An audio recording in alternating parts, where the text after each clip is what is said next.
na mga taga-Korinto, Kabanata 15.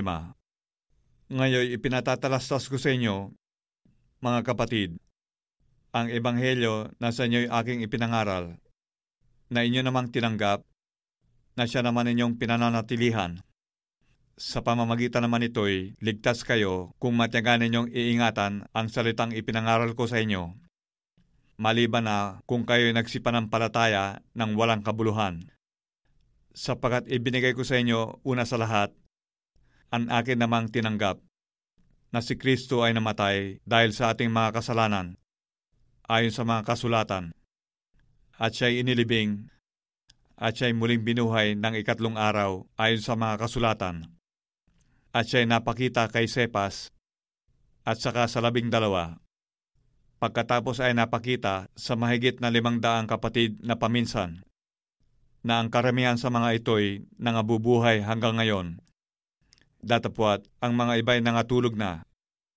Saka napakita kay Santiago, at saka sa lahat ng mga apostol, at saka huli-hulihan, tulad sa isang ipinanganak sa di kapanahunan, ay napakita naman siya sa akin.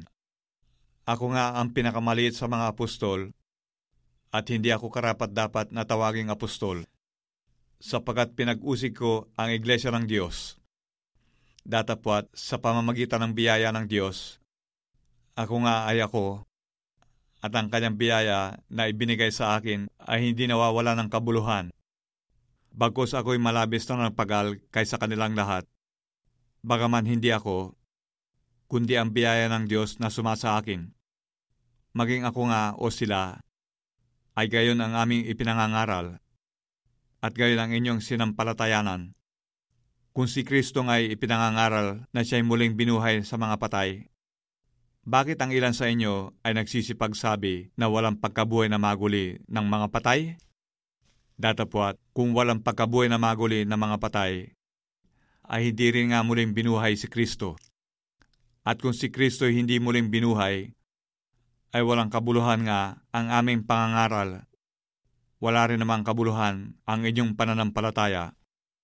Oo, at kami ay nasusumpungang mga saksing bulaan tungkol sa Diyos, sapagkat aming sinasaksihan tungkol sa Diyos, na kanyang muling binuhay si Kristo, na hindi siya muling nabuhay, kung tunay nga ang mga patay ay hindi muling binubuhay.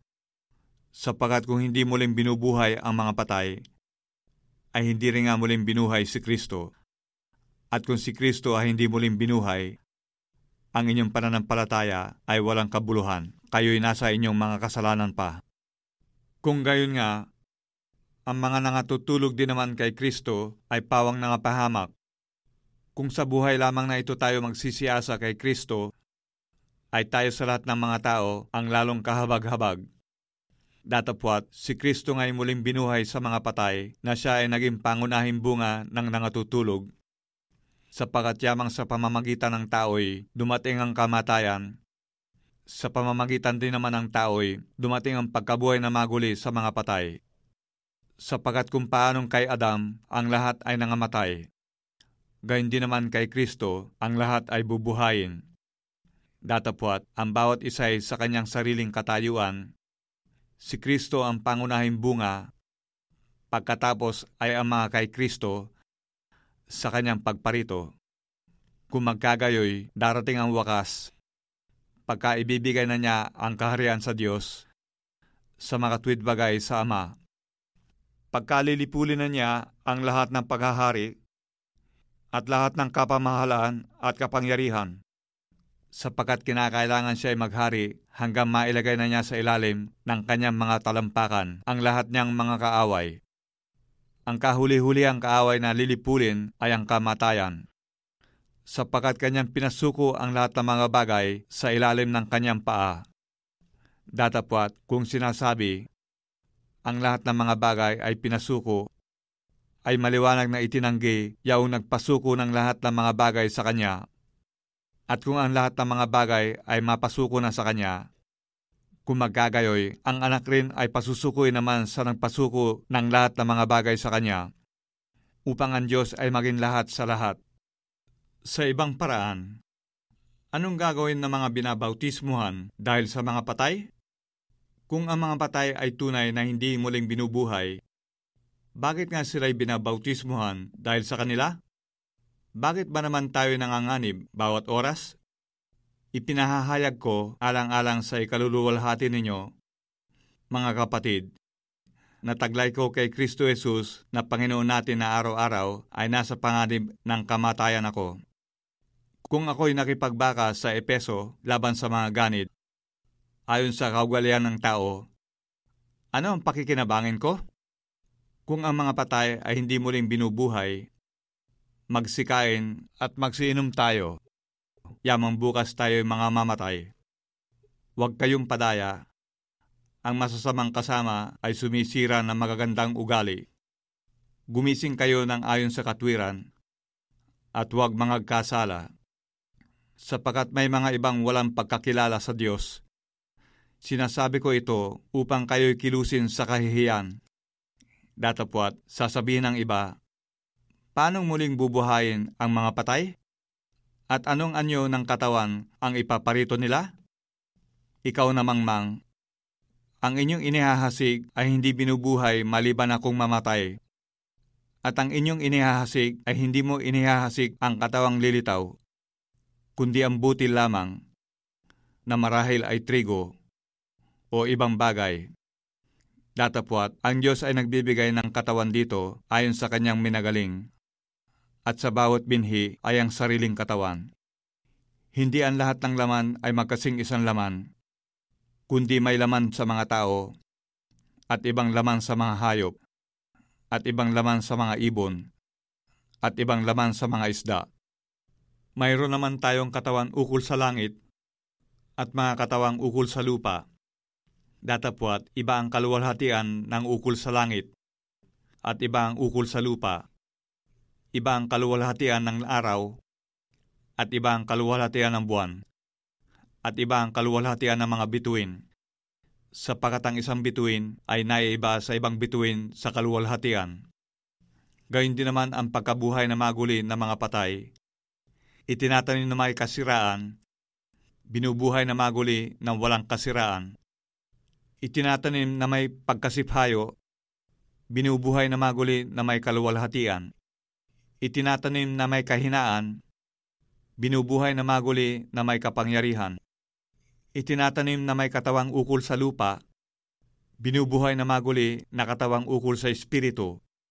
Kung may katawang ukol sa lupa, ay may katawang ukol sa espiritu naman. Gayon din naman nasusulat, ang unang taong si Adam ay naging kaluluwang buhay. Ang huling Adam ay naging espiritong nagbibigay buhay. Bagaman ang ukol sa espiritu ay hindi siyang una, kundi ang ukol sa lupa, pagkatapos ang ukol sa espiritu. Ang unang tao ay tagalupa na ukol sa lupa. Ang ikalawang tao ay tagalangit. Kung ano ang ukol sa lupa, ay gayon din naman silang mga tagalupa. At kung ano ang ukol sa langit, ay gayon din naman silang tagalangit. At kung paanong tinaglay natin ang larawang ukol sa lupa, ay tataglayin din naman natin ang larawang ukol sa langit.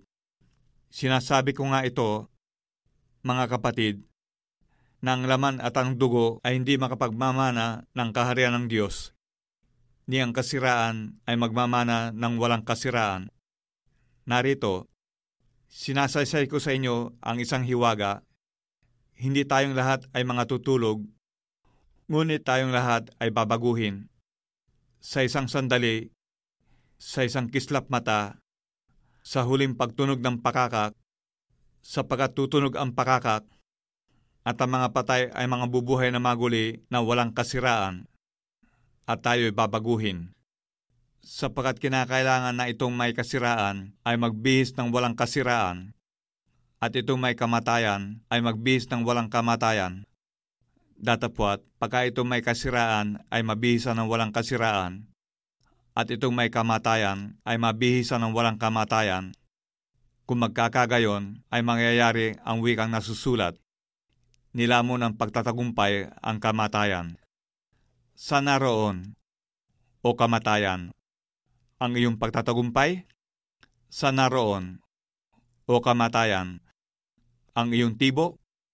Ang tibo ng kamatayan ay ang kasalanan, at ang kapangyarihan ng kasalanan ay ang kautusan. Datapwat salamat sa Diyos na nagbibigay sa atin ng pagtatagumpay sa pamamagitan ng ating Panginoong Hesukristo. Kaya nga, mga kapatid kong minamahal, kayo'y magsitatag, huwag makilos, na laging sumasagana sa gawa ng Panginoon. Yamang nalalaman ninyo na hindi walang kabuluhan ang inyong gawa sa Panginoon.